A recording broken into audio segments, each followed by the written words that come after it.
Okay, so let me just share the screen for our lesson po.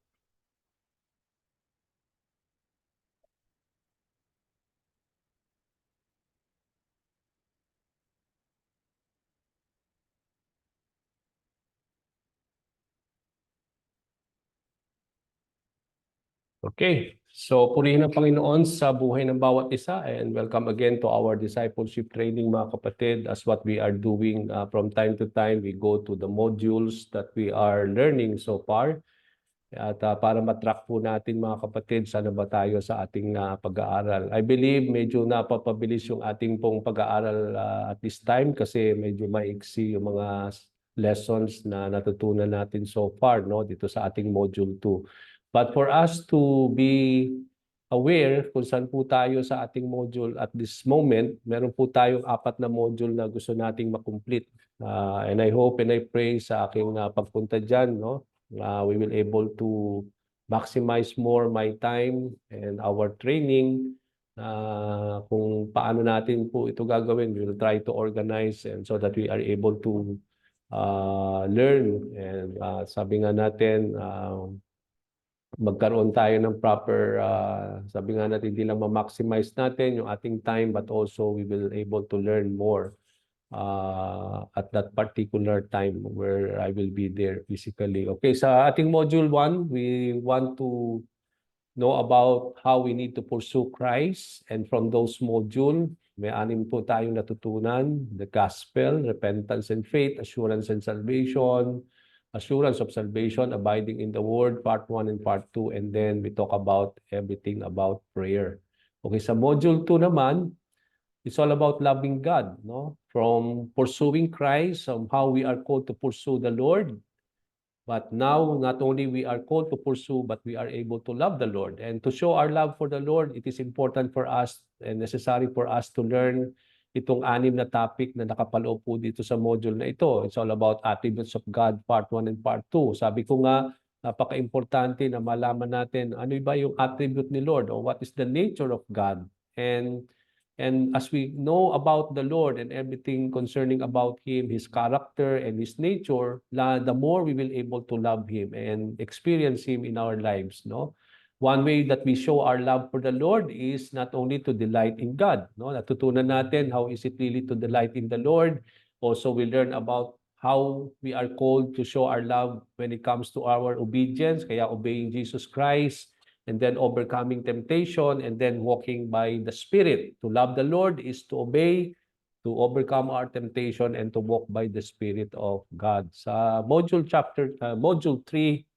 ang ating pong main theme is all about cultivating godliness. How we are called to live a kind of life that is godly. Paano ba natin makukultivate yung godliness? May 6 pong nakalesson na dapat natin matutunan sa topic na yan, sa team na yan. Is all about practicing the one another's, committing to the local church, the use of time, money and possessions, humility and forgiveness. And then sa module 4, we will be learning about the theme regarding the making disciples. And to know everything concerning how we are called to make disciples, may 6 ding lesson na gusto nating matutunan at makomplete. Para makomplete yung ating module 4 is all about fasting, spiritual gifts, evangelism, the cause of discipleship, disciples, making disciples, saka catching a world vision. So where we are now in this training, when it comes to this module, we were able to complete po yung module 1. It's all about pursuing Christ. No? Natapos natin yung the gospel, naintindihan natin everything, what is the gospel is all about, everything that we need to know about it. And then we learn about repentance and faith, anong relationship ng repentance when it comes to our faith. And then also we talk about the importance that we need to be assured of our salvation. Am I really saved? No? Dapat alam natin, and we are so assured of our salvation that we are really saved, because that's what the Lord wants us to be assured of, that we are really saved in the name of our Lord and Savior Jesus Christ. So, na-complete natin yung ating learning about assurance of salvation, and then We talk about how we need to abide in the Word, part 1 and part 2. No, remember how we are called to study, to meditate, no, and everything that we need to know about how we need to abide in the Word. And that's how we are able to complete it also, yung part 1 and part 2, and then everything about prayer. Okay? Now we are in our module 2 now of our training, mga kapatid. It's all about pursuing Christ. And in this module, we were able to complete na yung attributes of God, part 1. Very press pa po sa atin yan. No? And then yung attributes of God, part 2. And then we are able to learn about delighting in God. How is it really to delight in the Lord? Hindi ko na po expound po yon. And then yung ating pong obedience to the Lord, obeying, natapos natin yan last time before last week. And then what we will be learning today as we continue our module 2 is all about overcoming temptation. Our lesson po is all about how we need to overcome temptation and how is it really to overcome. Paano ba natin ma-overcome yung temptation? And I believe all of us are experiencing temptation in our lives and how important it is that we need to know how to overcome them. Okay, so napaka-importante po yung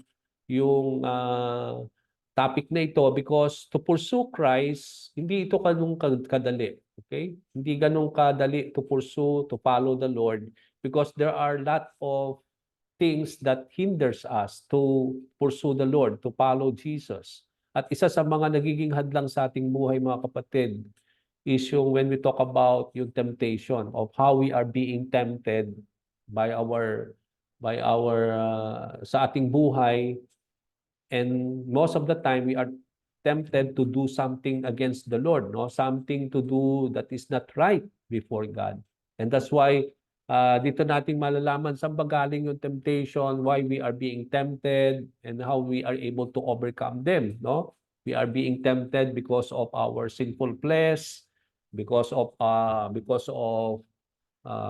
sabi nga natin, Satan, yun yung isa sa mga pamamaraan niya to hinder us is he always tempt us, no? And we will try to know that more in this lesson po, mga kapatid. So overcoming temptation, we are now lesson 11 sa ating pong manual, which is part of module 2 of pursuing Christ. Okay. Now, sabi po ni Matthew Henry, one of the famous one who is commentator or talagang who is one of the famous commentary in the Bible, no? Is Matthew Henry. Marami siyang mga komentaryeng sinulat.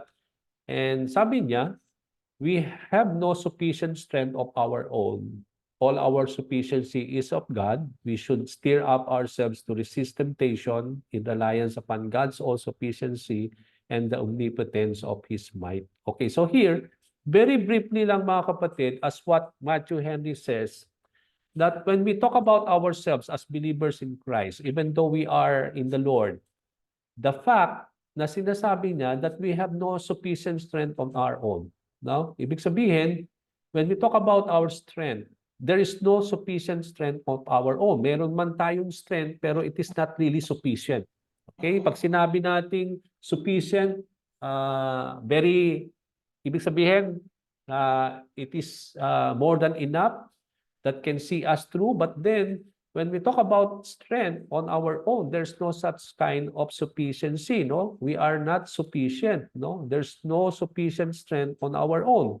It means to say we cannot rely on our strength. We cannot really rely sa ating pong mga kalakasan, sa mga bagay na meron tayo, mga kapatid, in our relationship with the Lord, no? Kaya napaka-importante to understand here, even from Matthew Henry, that we don't have sufficiency of strength when it comes to ourselves. Okay? So, good evening sa inyo. Good evening, Sister Ginaline. Okay, so we will all agree on this, no? Na wala tayong sapat na kakayahan, sapat na kalakasan na pwede nating mag-rely sa ating sarili. Sabi doon, our sufficiency is only on God. We cannot really so sabi nga na, dependent upon ourselves because we don't have sufficient strength. But our sufficiency is in the Lord. No? He is more than enough, sabi nga natin. Yung ating pong mga sufficiency na hinahanap natin sa ating buhay ay makikita lang natin sa ating Panginoon Diyos. So, this should stir up ourselves when we talk about temptation, since we don't have sufficient strength to resist temptation, so to overcome temptation, we need to rely on our sufficiency of God in the Lord. No? Kasi our reliance to overcome temptation, mga kapatid, should be upon God's all-sufficiency and the omnipotence of His might. So, sinasabi dito ni Matthew Henry na ma-overcome lang natin ang temptation natin sa ating buhay by not relying on our strength, but to rely on the all-sufficiency of God and also the omnipotent power of the Lord. No? Sa pamamagitan lamang ng kapangyarihan ng Panginoon Diyos at yung mga bagay na pwede niyang ibigay na mga sapat lagi sa ating buhay, doon lang natin talaga mariresist at ma-overcome ang bawat temptasyon ng ating buhay. Okay? So, I believe you can also agree with me, mga kapatid, na there's no specific time that we will be tempted. Sabi nga natin, bawat minuto, bawat sandali ng ating buhay, we are being tempted to do things, especially that is not right before the Lord, especially we are being tempted to sin against the Lord, no? Kaya kung hindi tayo magiging maingat, hindi tayo magdedepende sa Panginoon, I believe lagi tayo malalaglag from the things that we are called by the Lord, and it will end up to disobeying always the Lord. So it is important for us to really to rely on the sufficient of our sufficiency in the Lord and not on our own strength and everything that we have in our lives. Okay? Now, as an introduction po ng ating lesson from our topic, from our manual, ang sabi dito, even though we have surrendered our lives to Jesus as Lord and are sincere and earnest about walking a way which is pleasing to Him, we will face many temptations in life. The more, okay, sinasabi ko po sa inyo, the more when you surrender your life to the Lord, when you want to become sincere, you want to become earnest in walking, in following the Lord, to please Him, the more you will face many trials of your life, many temptations in life. Because I believe even the enemy, our enemy will not allow it. Okay? Kaya nga hindi po ganun kadali to surrender our lives to Jesus, to become sincere and earnest in following the Lord and to please Him in all aspects of our lives, because it is where we are being tempted not to do so. Okay? Yung para bang gusto mong isurrender ang buhay mo sa Kanya, pero nandun ka na sa process na isusurrender mo, pero merong gagawin yung kalaban natin na i-disrupt ka, or he will try to do things for you not to surrender and lead you to surrender that. No, nandun yung you want to become sincere and earnest, but to be sincere and earnest in our walk is not that easy thing, no? We need to rely on the Lord in all these things, because it is not easy to become sincere, no, to become earnest in following the Lord, to please Him always, no? Maraming beses dito tayo nagkukulang, maraming beses dito tayo nalalaglag in this aspect of our lives. Is because why? Is because of the temptations that we face in our lives. And sabi doon, the more you want to do this, the more you want to accomplish this in your life, the more you will face many temptations in our life. No, expect that kasi that is very biblical, no? Makikita natin in some of the passages, sabi nga sa Bible, no, many are the afflictions of the righteous. It means to say, the more you become righteous in your life, the more you pursue the righteousness of the Lord, you will undergo many afflictions in life, no? Because that is not only part of our molding, hindi lang ito yung part nung where we are being changed and transformed by the Lord, but it is a kind of testing that God can allow, or it may be somehow that the devil or the enemy will try to put into our lives, no?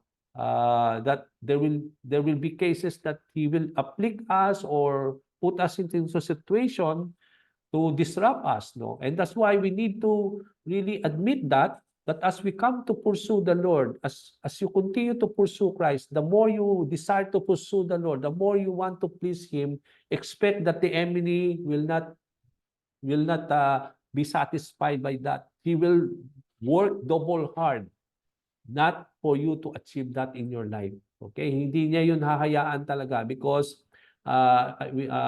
he will do many things, no, to disrupt us, to hinder us. And one of the way that he is doing that is he always tempt us, no, to deceive us, to mislead us, so that we will not able to pursue what we want to accomplish with the Lord. Okay? Now, unless we are careful, sabi ko nga kanina, kung hindi tayo magiging careful, we can succumb to this temptation and fall into sin. Alam natin mga kapatid, temptation is not yet a sin. Pero diyan nag-uumpisa ang kasalanan. Kaya kung ang kasalanan ay nagmumula sa mga temptasyon, kaya lalo dapat na maging maingat tayo. Kasi kapag nasukom tayo, na parang naipit na tayo, hindi na tayo makakawala doon. Parang pain yan eh.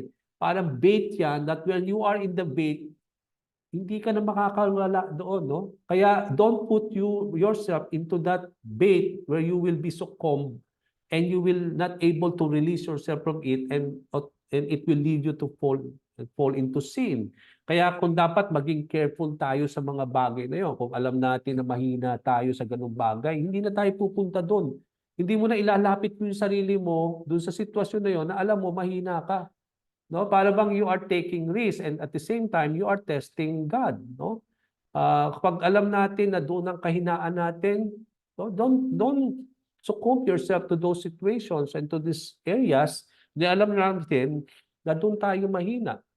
Okay, so we need to be careful about this. We need to be careful in those things because these temptations will always lead us to sin against the Lord. So dito sa session natin, ano yung parang gusto nating matutunan, ano yung gusto nating ma-achieve? Now, in this session, we are going to look, titingnan natin at the subject of sinful temptations and how we can overcome them by the grace of the Lord. Titingnan natin yung mga temptation that leads us to sin. Kaya nga sinful temptation. And to overcome them, sabi dito sa ating lesson, sa ating manual, we need to rely on the grace of the Lord. Okay? Sabi kanina ni Matthew Henry, we need to rely on the all sufficiency of God. We need to rely on the omnipotent power of the Lord so that we are able to overcome temptations in our lives, no? And similarly, we need to rely on the grace of the Lord because sabi nga ni Paul, di ba? Your grace is always sufficient in every weaknesses. Not only in every weaknesses, but I believe in all aspects of our lives. The grace of the Lord is always sufficient. Kaya nga, sufficiency of the Lord, the sufficiency of His grace, the sufficiency of His mercy, the sufficiency of the love of God, no? Everything in the Lord is all sufficient. It can really deal every areas of our lives, no? Especially when we rely on His grace to overcome temptations that will lead us to sin against the Lord. Okay? Now, there are several weapons. Now, to deal with temptation, hindi sinabi ni Lord, okay, bahala na kayo sa buhay ninyo. Okay? He knows that we will be tempted. He knows that the devil will try to put things to hinder us in our walk when we pursue Christ. Kaya God also gave us not only to rely on the Lord, but also He gave us several weapons that He allow us to enable us to overcome our temptations in our lives, no? Kaya marami dito, ano yung mga weapons na matututunan natin dito sa session natin? Yung weapons of faith. Faith is your weapon. Mga panahon na natetempt ka, kailangan mo ang pananalig mo sa Panginoon. Kaya lalo dapat malalim, lalo pang deeper sa ating faith in the Lord because that is one of the weapons that God gave us to overcome our temptation in life. So, makikita natin yan dito sa ating lesson dito. Another weapon that the Lord gave us is the word of the Lord. No? From the example of Jesus. He said he was tempted by the devil when he was Yung malapit, nung mag-uumpisa na siya ng ministry niya dito sa lupa, di ba? Even when the Lord led him to the wilderness where he fasted for 40 days and 40 nights, di ba? Even after that victorious uh, time of the Lord in when he fasted for 40 days and 40 nights, immediately after that, sabi sa word of the Lord, he was so hungry. And that situation itself kinapitalize yun ng devil wherein it is at that particular time na tinempt niya si Jesus Christ. So ibig sabihin, even Jesus Christ, our Lord, was tempted when He was here on earth. No? Kaya kung si Lord na dumaan siya sa matinding mga temptation, then we as followers of Jesus Christ, we will also undergo different kinds of temptations in our lives. And one of the things that we have learned from the Lord when He overcame the temptation of the devil during that time is that He always used the word of the Lord to overcome the temptation of the enemy. Okay? So napaka-importante yung word of God as a weapon to overcome the deception, the temptation of the devil, no? And that how important it is that we need to grow in our knowledge of the word of the Lord. Kaya tama yung ginagawa natin dito. We try to learn more, we try to grow more in our knowledge of God, no? And then another weapon that we have learned na natutunan din natin doon sa module 1 natin is all about prayer. Okay, God has given us the weapon of prayer. We are called to pray. We are called that whenever we are tempted, the best weapon that we need to do is to pray, no? So that we will not fall into temptation. No? Di ba? Isa yun sa mga part nung the Lord's Prayer, isn't it? That God will not allow us to fall into temptation. We acknowledge that there is temptation, but God will give us the strength not to fall unto it, no? Isa yun sa mga prayer na included dun sa Lord's Prayer, no? Yung Our Father in Heaven, no? Makita natin doon from that prayer itself that the most important prayer that we need to do when we are tempted to do things is in the form of praying. Okay, napaka-importante po yung weapons na yan. Faith, yung Word of God, and prayer are so important thing that we need to have and we are reminded here sa session natin that we need to hold on to these three things when we are being tempted. Okay? Now let's go to our questions that we need to understand. Okay? As we start this lesson 11 about overcoming temptation. So, the first thing that we need to understand is James chapter 1 verse 13 to 14. Napakaganda po itong verse na ito, no? Kaya napakagandang pagbulay-bulayan, umpisahan para malubos na maintindihan. At para lubos nating maintindihan mga kapatid, itong James 1 verse 13 to 14, yung ating manual gave us two specific questions, no? Number 1, where does temptation come from? Saan daw ba nanggagaling yung mga temptasyon ng ating buhay? Why we experience this, no? And where does this come from? And then another question that we need to understand also, can we ever hold God responsible for our sins? Pwede mo bang sabihin na si Lord yung nag-tempt sa'yo, kaya ka nagkasala, na responsible si God for our sin? May kinalaman ba si Lord kaya tayo nagkakasala, na kaya tayo na-tempt, galing ba yun sa Kanya? Kaya yung temptation na yun ang nagdala sa'yo sa kasalanan? Can we ever hold God? Can He be responsible for our sins based on this passage, mga kapatid? Okay? Now, let's try to learn from this. Tingnan natin, James 1, 13 to 14. Tingnan niyo po yung mga red na inilagay ko dyan. And even yung mga underlined words that we need to understand from this very passage, mga kapatid. James 1, 13 to 14. Now, when tempted, okay? Kapag daw tayo natetempt, we cannot say, or no one should say, no? Hindi pwedeng sabihin daw ng nino man kapag tayo natetempt, okay? God is tempting me. Okay, kaya dito tinuturuan tayo of a proper understanding that when we are tempted, you cannot say that God is tempting you. Mali. No? Mali yun. Because God is not tempting anyone. God is not tempting you. Okay? Okay? For God cannot be tempted by evil, sabi dito, nor does He tempt anyone. So, hindi siya, ang Panginoon, because He is God, He cannot be tempted by evil. Okay?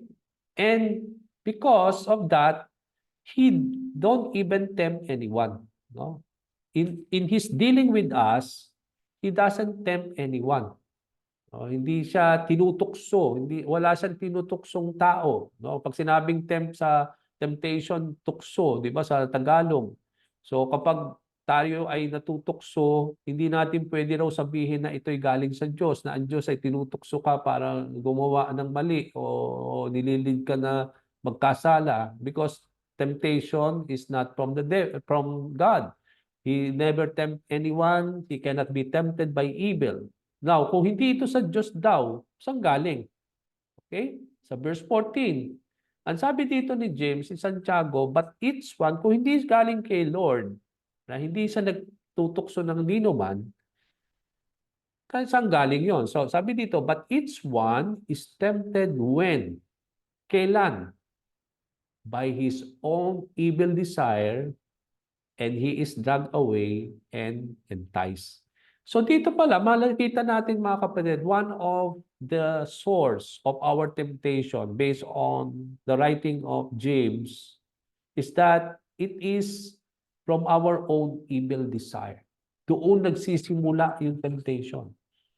And because of that desire, nadadrag away ka, na natutukso ka, na-entice ka, para bang nagiging, parang may nagdadala sa iyo, there is this something in that entice you to do something, no, and drag you away. And that is a kind of evil desire that comes within us. At kung mapapansin natin dito mga kapatid, na where this comes from, no, where this own evil desire that comes from. So it comes from our sinful flesh, from our sinful nature. So isa sa mga bagay na magtetempt sa atin mga kapatid, hindi lang wag niyo sisihin at si Taning na kaya kayo nalalaglag ay dahil lang namang siya. Yes, that's true. But another thing that Satan is trying to use to tempt you so that you may fall, he uses our sinful flesh, our sinful nature, yung craving ng pita ng laman. And sometimes, mahirap supilin. Okay? Yung kaya kapag hindi mo kayang supilin yung pita ng laman mo, yung flesh mo, yan ang magdadrag sa iyo away. At yan lagi ang nag-iintay sa atin para may lust, may craving lagi. No? And because of that, you will be filled with desire that is evil. No? It comes from our own evil desires brought by our sinful flesh and because of our sinful nature. So yun daw po ang susi kung bakit marami tayong naranasan temptasyon sa buhay mo. And we can agree with James, no, with the word of the Lord, no? Na sometimes yung pita ng laman, yung the lust of the flesh, the lust of the eyes, and the pride of life. Ano yun? O, yung pita ng laman, o yung makamundong pita, no? Yung the lust of the eyes. 'Di ba? Minsan pag may nakakakita tayo ng mga bagay, parang ini-entice tayo na kailangan mo kung meron ka nito, no? Parang bang ini-entice tayo, na-drag away tayo. No, yun yung pita ng laman yun eh. Yung para bang na-attract tayo sa mga material na bagay to the point na hindi natin alam makakasama yun sa atin. Okay? So that's the lust of the eyes and lust of the flesh, yung pride of life. No, yung sobrang entangled when it comes to the in our lives, no? When we talk about so entangled with that material things of the world and everything. And isn't it that comes from our evil desires. Kaya yung out of our evil desires, gusto nating laging merong ganoon, no? Yung para bang may latest model, gusto natin maging ganoon. Na kahit tingin mo naman, hindi naman kailangan mo, yung ganoon. That's a kind of temptation, no? To the point na igagawa ka ng ibang paraan para lang magkaroon ng ganong model, or you want to have this, even to the point na gagawa ka ng illegal transaction or anything that is illegal para lang magkaroon ka ng ganun. That's a type of temptation, isn't it? And it comes from our own evil desire, no? Kaya hindi yan galing kay Lord, no? Kaya we cannot really blame God on the things that is happening in our lives. Kaya nga kung sasagutin natin yung mga question natin, where does temptation come from? It comes from our own lust and evil desire. From the lust that is brought by our sinful flesh. And this lust cause us to have evil desires. No? Yung mga hindi magagandang desire, no? That is evil and that is not really good. And maraming beses diyan tayo natitempt, no? Diyan tayo natutukso sa mga bagay na yan. And if we will not be careful, sabi nga doon sa lesson natin kanina sa introduction, then we will be succumb to this temptation. We will succumb ourselves always to this lust and this evil desire. Okay? Another thing, sabi doon, can we hold God responsible? Pwede ba natin sisihin si Lord sa mga kasalanan natin na kaya nahuhulog tayo, no? Absolutely not, because He never tempts us to sin. Hindi tayo tinutukso ni Lord. Wala siyang tinetempt na tao. Okay? That's why, when we fall unto sin, hindi natin pwedeng sisihin si God ang may responsible noon. Tayo ang may responsible ng ating mga kasalanan. And that is what the case of the people is. Maraming beses, kung ang ikaw ay nalaglag, hindi mo aminin na ikaw ang may sala noon, ikaw ang nagdulot noon. Sometimes, yung mga ibang tao, sinisisi mo sa mga nangyari sa iyo. To the point, even you connect God unto it. No, pero kung in reality, kung pag-aaralan mo talaga yung sitwasyon, ikaw ang may gawa nun eh. Kaya lang, likas natin na ayaw nating aminin yung mga kasalanan, kahinaan natin, and we blame other people for it. No? And sometimes that's the case of when we talk about who will be responsible for our sins. Ayaw natin i-take the responsibility na tayo ang may kasalanan, kaya tayo nagkasala. Okay? We try to blame God, we try to make Him responsible for it, but the Word of God says, it is not from the Lord why you sin. It is because of your sinfulness that why you sin. No? It's because of our sinful flesh. Likas tayo makasalanan, kaya yung po, that explains itself. Bakit mga temptation natin? And that temptation will always bring us craving and lust that leads us to do things even to the point of doing evil and not right. Okay? So isa yun sa natutunan natin. We are responsible for our own sin. God is not responsible for it. Tayo po ang responsible. Tayo po ang may kasalanan sa mga bagay na mga nagagawa nating hindi tama. Hindi yun para bang gawa ng Diyos, kundi tayo po ang may kinalaman lahat niyan kung bakit tayo nakagawa ng mga bagay na hindi labag sa Diyos at mga labag sa tao at nakasakit tayo. We are responsible for our own sins. Okay? Now, let's go to question number 2. Pero maikli lang po itong lesson natin, kaya nga siguro itong module 2 natin matatapos natin na madalian. Kasi yung mga kagaya ng obeying Jesus, di ba? Madali, 2 sessions lang natin natapos. But then let us see here, kasi medyo maikli lang doon. But I don't know, we will able to finish. But if not, we will just continue it next week. Okay, read 1 Corinthians 10:13. So the first thing that we have understood is that temptation does not come from God. That God is not responsible for our sins. But our temptation comes from our own evil desires brought by our sinful flesh. Okay? Now, 1 Corinthians 10:13. Another thing that we need to understand, according to this verse, are we unique in the particular temptations we face? And then what will God allow to happen to us? What will God provide for us? Pag natitempt ba tayo lang ba ang natitempt? No? O if not, ito ba unique lang sa atin na tayo lang ang natitempt, yung iba hindi? Tingnan natin itong verse na ito. Tapos, kapag nandun tayo sa situation that we are being tempted, ano daw ang ginagawa ni Lord? No? Ano yung hahayaan ni Lord na mangyari? Sa mga pagkakataon na yon. At ano naman ang iproprovide din ni God kapag tayo po ay nalalagay sa mga sitwasyon that we are being tempted. Okay? So tingnan natin po itong passage na ito for us to learn from it. Ang sabi dito sa 2 Corinthians 10:13. Is it 2 Corinthians ba? Okay. It should be 1 Corinthians. Baka mali lang ako ng lista. Sabi dito, No temptation has seized you except what is common to men. Okay, so ano sinasabi ito? Unique ba ito sa isang tao lang? No. It is a common thing to all men. Lahat daw ng tao dumadaan ng temptation.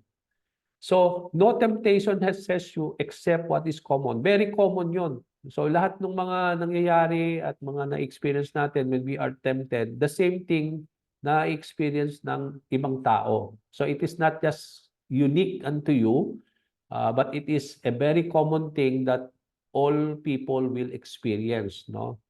And so yun yung isang nakita natin dito. And then sabi doon, and God is faithful. Tapos daw ang Diyos na ang pangako niya is that He will not allow you to be tempted beyond what you can bear. So, hindi galing sa Kanya yung temptation, pero hindi niya hahayaan na matempt tayo. Although hindi sa Kanya galing yung temptation, pero kapag tayo raw ay natetempt, kung tayo ay tinutukso ng demonyo o ng pita ng laman natin o ano man yung nagkakos ng temptation, although hindi yung galing kay Lord, but God will not allow it. So nandun pa rin yung kapangyarihan ni Lord sa situation mo.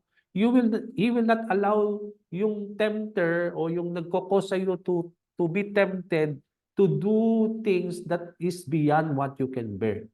Okay? Hindi niya hayaan yon. Okay? And then that's what is so good about the Lord, no? That even though we will be tempted, but He will not allow you to be tempted by the devil or anything that is beyond what you can bear. Ibig sabihin, kakayanin natin yung mga bagay na pagdadaanan natin when we are being tempted. But when you are tempted, sabi dito, but kapag talaga nandun tayo sa sitwasyon na yon, ang sabi ng Panginoon, He will also provide a way out so that you can stand up under it. So napakabuti ni Lord, no? Kahit hindi niya yun galing sa atin, kahit tayo ang responsibility, it is our responsibility to overcome temptation, but we are responsible if we sin. Pero sa mga sitwasyon, bago pa man tayo magkasala, even to the point na sabi nga, temptation is not yet a sin, no? It is just a process that will lead you to sin. So, doon pa lang na parang natetempt ka, may ginagawa na si Lord para hindi ka malaglag. Na para hindi ka mag-proceed sa sin, meron na siyang gagawin so that you can move out. He will provide a way for you to go out so that you can stand under it. Okay? Doon pa lang, meron na siyang ginagawang mga means for you not to sin, to proceed into sin. Kasi nga, ang sinabi nating sin, it is a process eh. Ang sin, di naman automatically mangyayari yan. It will start into temptation muna. Matetempt ka muna para gumawa ng isang bagay at kapag ni-yield mo, in-entertain mo, at nasukob ka doon, yun na yun. So hindi pagkakasala ang temptation. When you yield yourself to that temptation at talagang nabitag ka na doon at hindi ka na makawala, that's the time na talagang wala ka nang hindi makakaalpas. No? But then, what is so good about the Lord is that even temptation, He will not allow things that we cannot bear, but at the same time, He will give us a way out of it. No? Tutulungan niya tayo. He will give us the means and the grace so that we be able to move out from that situation where we are being tempted, kung saan tayo natutukso, para we can stand up under it. No? Para ma-overcome daw natin yon. So yun yung sinasabi ng 2 Corinthians 10, itong passage na ito, itong 1 Corinthians. Okay? So according to this verse, are we unique in the particular temptation we face? No, our temptation are common to all men. All people experience temptation. Hindi siya unique. Lahat ng tao natitempt. Even Jesus Christ was tempted. Come to think of that. Hindi siya exempted noong mga panahon na nandito siya. Dumaan siya sa temptation, pero napakaganda. Why Jesus Christ need to be tempted? Bakit kaya? It's because, mga kapatid, it is good for Jesus Christ to experience temptation and so that He may able to overcome it. It's because, sabi doon, even Jesus Christ was tempted in many ways, sabi sa Bible, but He never sins. Yun ang kaibahan ni Lord sa atin. Although dumaan siya ng mga matinding mga pagsubok, mga tukso, even he was tempted by the devil, but he never sinned in his life.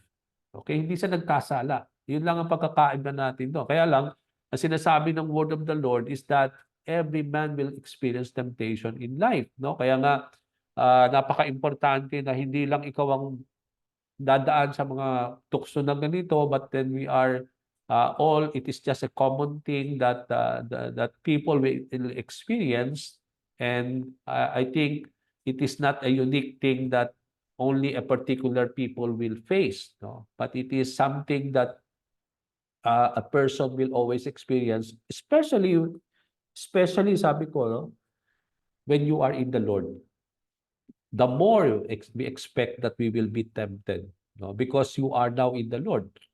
Sabi nga natin, kung wala ka sa Panginoon, hindi mag-aaksaya ang diablo ng gumawa ng kahit anuman kasi wala ka pa naman kay Lord eh. He's not bothered at all, no? Hindi siya nababothered na na ano bang if he is not bothered at all because you are not yet in the Lord, no?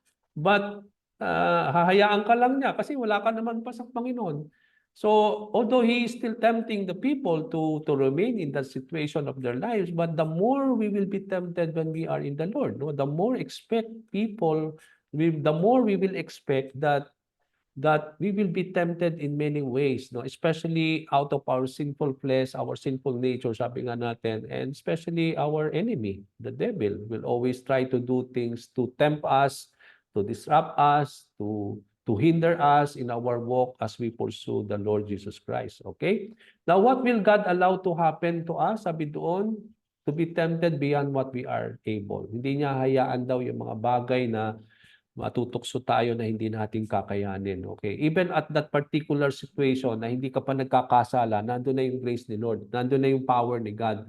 That God will see us through already when we are being tempted to do so. No? Kaya napaka-importante yung we are able to rely on the grace of the Lord. Sabi nga natin, our sufficiency is on the Lord, not on our strength, not on our own things that we have. But during the time when we are being tempted, we need to rely on the Lord because I believe even God will not allow anything for us to be tempted beyond what we can bear, no, or what we are able to handle in our life. So nandun na yung grace ni Lord even dun sa process. Kaya lang kung hindi pa rin talaga na nandun na yung grace ni Lord, nandun yung God will not allow you to be tempted beyond what you can bear. Pero nasa atin pa rin yun mga kapatid eh. Why still that parang tayo na hindi pa rin tayo na nalalayo, no? It is because our own. Kaya nga we are responsible for our sins. Na ginagawa na ni Lord yung mga bagay na for us to not to sin out of our temptation. Pero parang tayo pa rin ang may kasalanan is because we are still leading ourselves unto it, no? Even though God is doing his part. And that's why what God will provide for us when we are tempted, he will provide a way escape, no? A way of escape that we can endure the temptation. Kaya lang, sometimes, kahit God is providing a way, God will not allow anything that we cannot bear. Kaya lang, if we are so entangled of that temptation, sometimes hindi tayo talaga nakakaalpas, no? And sisihin natin yung sarili natin. It's because imbes na we rely on what the Lord is doing in our midst to overcome our temptation, but if we will not submit to it, but still yield to that kind of temptation. Ganun kasi sometimes wag nating maliitin din yung temptation, mga kapatid eh. Kasi kung sasabihin mo talaga na malakas ka, and plus God is doing things for you to be out of it, pero bakit maraming nalalaglag pa rin? Kasi ganun katindi ang tukso, mga kapatid. We cannot belittle it. There's still that kind of enticement and that a power that will drag us away. No, yun nandun talaga yun eh. Kaya kung hindi mo isasubmit talaga ang sarili mo, although God is working things for you not to fall into sin, but you still try to entertain, try to be enticed still by those things, ay talaga hindi tayo makakaalis po doon. No? Kahit sabihin natin God is doing His part, but at the end of the day, we are still responsible for it. No? Kaya Napaka-importante po itong natututunan natin dito. There's always responsibility on our part. When God is already doing things for us to move to providing a way out for that, we need to pursue that way out, no? Huwag na natin pong ilagay pa natin yung sarili natin na alam natin na gumagawa ng paraan ng Panginoon para makaalpas tayo doon, pero ayaw nating umalis doon sa sitwasyon to the point na alam natin malalaglag tayo doon sa ganung sitwasyon ng ating buhay. Okay? Now, in order for sin to take place, sabi dito sa manual ninyo, there must be both desire and opportunity. So bago raw mangyari ang kasalanan, merong dalawang bagay that must take place muna o dapat may mangyari. Una, yung desire and then yung opportunity. Okay, tingnan natin yung sinasabi ng lesson.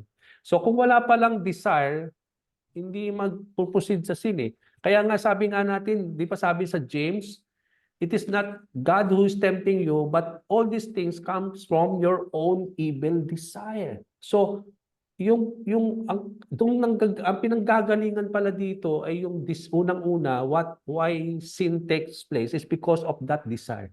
Okay, yung desire. Ang sabi doon, if a man lives in a home where there are cabinets filled with alcohol.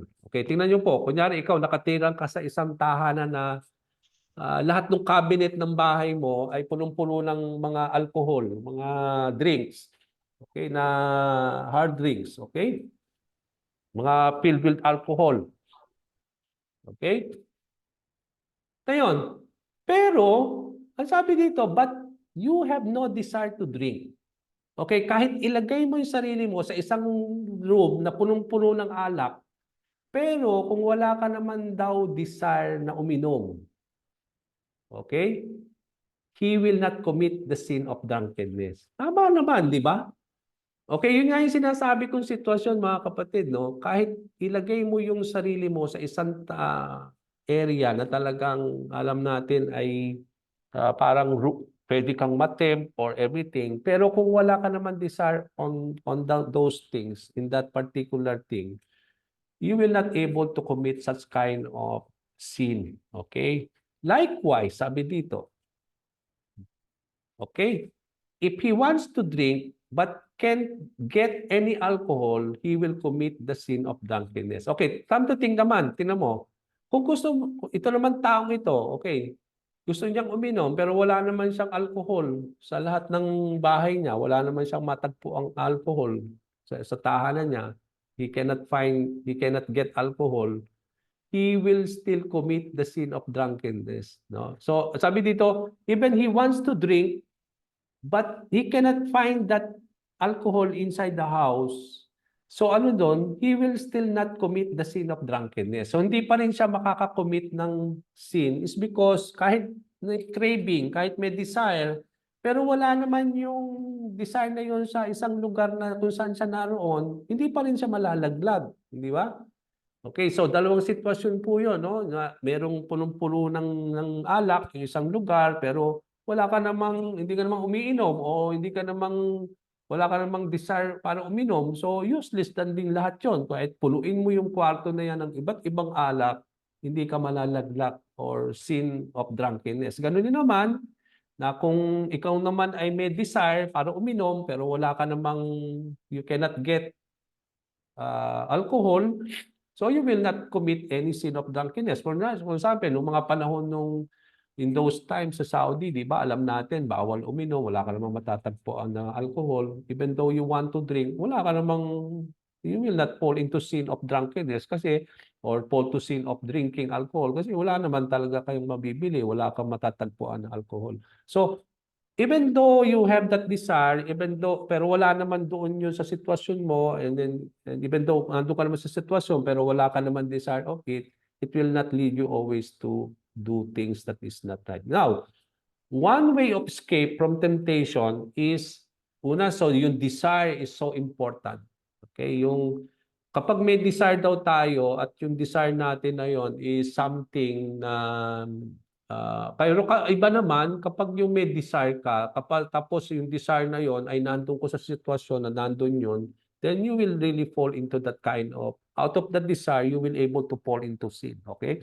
But then, one way of escape daw from temptation is to make sure we do not have opportunity to commit a particular sin. So, yung yung desire is very important. And then another thing is opportunity. Opportunity of what? Opportunity that you will commit a particular sin. No? So therefore, the person who has a problem with drinking might make sure no alcohol is brought into his home, as well as avoiding spending time with friends that they will offer him a drink. Okay. So alam mo na ikaw umiinom ka, gusto mong uminom. Ngayon, wala ka namang matagpuan na alak sa bahay mo. Okay, so that becomes you becoming safe. Okay, but then if you have a problem with drinking, make sure na ang titiran mo ay hindi yung malapit sa bilihan ng alak, or yung titingnan mo na talagang ikaw ay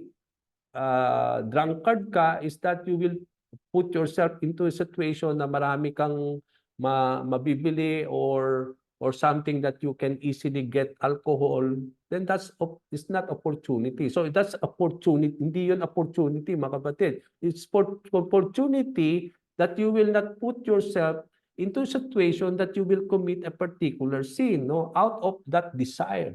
Okay? So sabi dito, hindi lang yung pupunta ka sa isang sitwasyon na alam mo mayroon kang makukuhang alak or mabibiling alak, but even yung mga tao sa paligid mo, you will not avoid even people that you think that will be an instrument for you to get alcohol, or for you to be to have that kind of hard drinks, no, that will lead you to be drunk, no. So dito makita natin, no, tama yung sinasabi ng lesson natin, no. For sin to take place, dapat merong desire muna. Yun nga yung example, desire to drink alcohol, yun yung desire. Ano yung opportunity? That we do not have that opportunity. Even though may desire ka, dapat wala yung opportunity yon. Kasi kapag nandun din yung opportunity, then that desire and opportunity will always lead you to sin. Okay, so desire only without the proper opportunity, it will not lead you to sin. Kagaya nga no, may desire kang uminom, gusto mo maglasing, pero wala ka namang mabili. O so, hindi yun magdadala sa iyo sa kasalanan. Pero may desire kang maglasing, tapos nandun ko sa opportunity na meron kang mabili, na meron kang pagkukuhanan, that's really desire plus opportunity will lead you to sin. So yun yung nagko-contribute. Kaya mapakagandang pag-aralan, bakit pa nagkakasala tayo? Hindi lang yung desire natin. Kasi kahit may desire ka, pero wala ka sa tamang lugar na fulfill yung desire, hindi ka pa rin magkakasala. Pero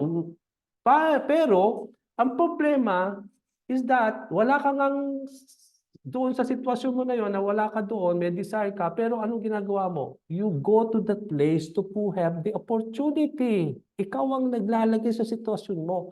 Aalis ka ng bahay dahil wala kang alak doon, walang mabili doon. Saan ang pupunta mo? Pupunta ka ngayon sa lugar na mayroong opportunity for you to have drink. Okay, so nagko-contribute po yan, yung opportunity and desire, mga kapatid. Kaya yun yung ilagay natin sa isipan natin, no? Na dapat masupil natin yon. No? Kung may opportunity, wala ka naman desire, walang useless yung opportunity. Kasi sabi ko nga, punuin mo yung kwarto mo ng punong-puno ng kahit anong mga drugs and everything. Kung hindi ka naman nagda-drugs, hindi ka naman nag-alcohol, that opportunity will not lead you to sin because you don't have the desire to take it. So, yan po yun. Yung desire at opportunity are two things that will always make you to sin. No? Kaya napakaganda pong pag-aralan yan at i-highlight po yan dito sa lesson natin.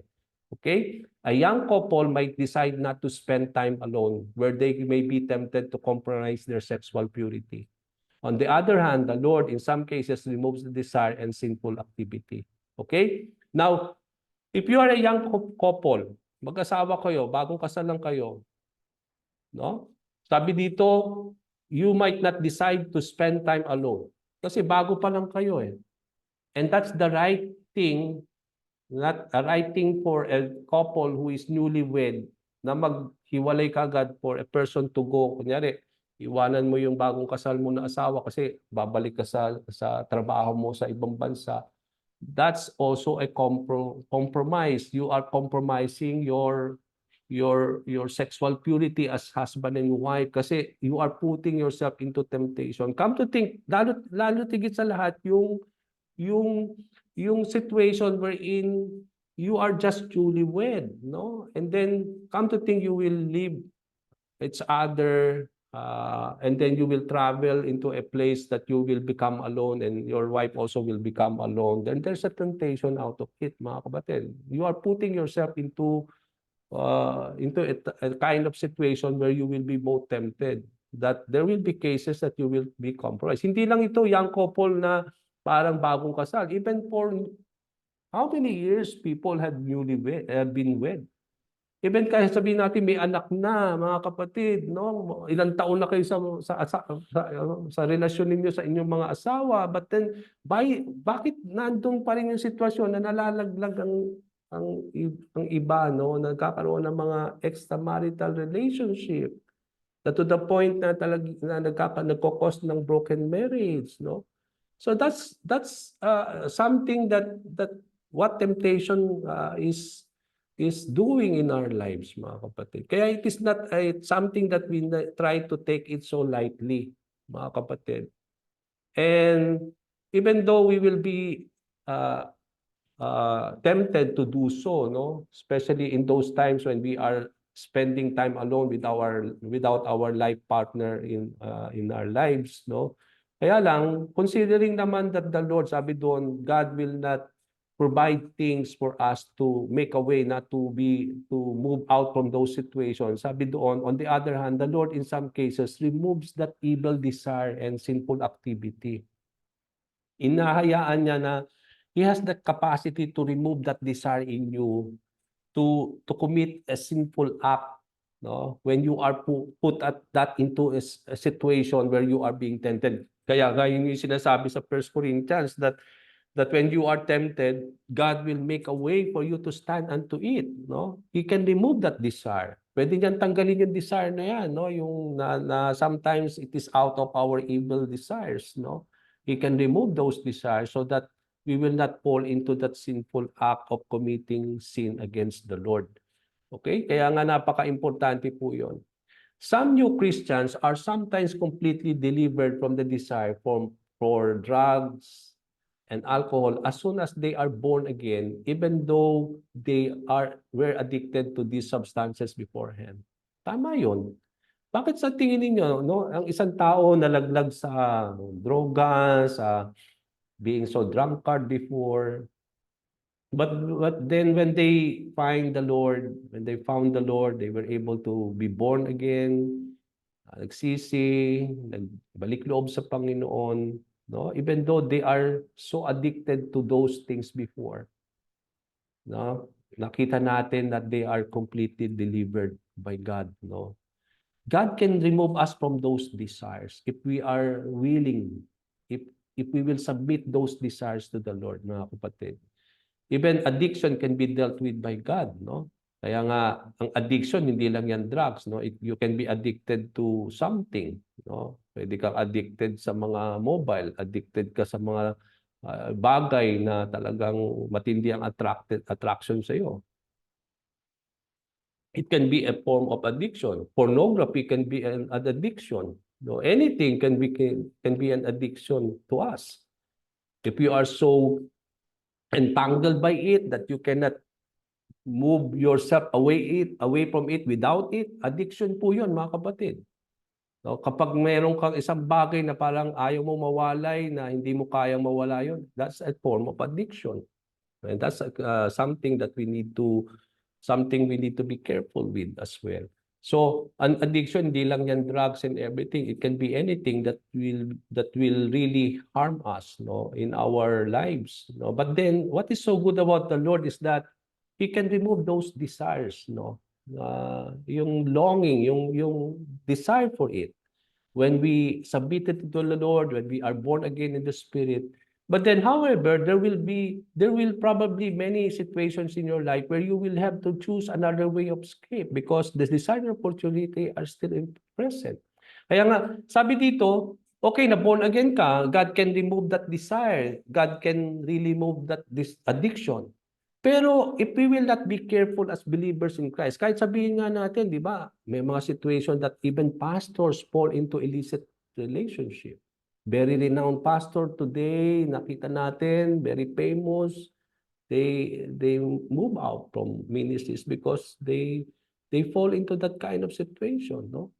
So hindi natin no, because there is this desire and opportunity will always be there. That desire will always be there, and then even to the point that when you drag yourself to that particular opportunity where there is this opportunity for you to feel that desire, and that is always present. Kaya that explains even when you are born again, even though you are Christian, but if you will not be careful and you will always be somehow dragging yourself and putting yourself into situation where you will be tempted always, then that explains bakit nalalaglag po tayo. And I think that napakagandang pag-aralan nga yan because even desire and opportunity are still present in our lives as believers in Christ. Nandyan lang lagi yung desire na yan, yung craving ng sinful flesh, nandyan lang yan. Kaya ang sabi ni Paul, supilin, no? Put to death so that when you live, when you walk in the Spirit, it will not gratify the sinful flesh. Even though may opportunity, but when you are putting that desire, kahit punong-puno yan ng kung ano-anong hindi maganda, but when you put that desire dead, and you see to it that desire is dead, every situation of your life, then even kahit may opportunity ka, it will not lead you to sin.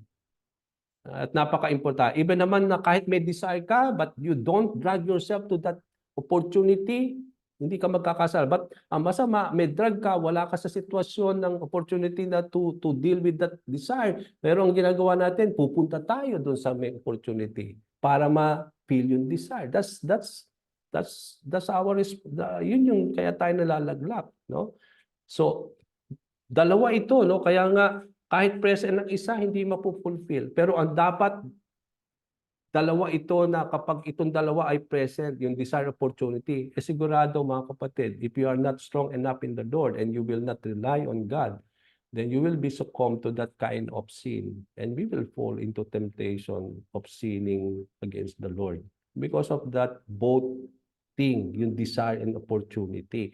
Kaya napakaganda po na talaga na pag-aralan natin ito. It contributed to our lesson. And then from here siguro I will stop from here because we are already 5 minutes before our time. So napakaganda lang na hinighlight natin to mga kapatid as we go further in overcoming, no? I hope you are learning how to overcome temptation because from this lesson itself, una, ang pamamaraan natin where we can overcome our temptation in our lives not to sin is God, no? God will, if you always rely on the sufficiency of the Lord, you will always rely on the awesome power of God, it will lead us not to sin because you will not put yourself into situation that you will sin against God, knowing that you love Him, or you don't submit yourself to the craving of your sinful flesh, the evil desire that comes within us, and put ourselves to those opportunity na talagang masasatisfy yung desire na yon, and that contributes where we are falling, no, sa mga situations that we are put into. No, kaya nga napakaganda itong lesson natin as we start, although hindi natin matatapos po today, but then we have somehow gone through many things, no, yung kahit dalawa lang yung passage that we have learned at this far, but then maikli lang naman din itong lesson natin for this topic. But then I believe that by next week, we will be able to complete it, mga kapatid. Okay, so I think with it, I will end from this, not to prolong po yung ating pong time.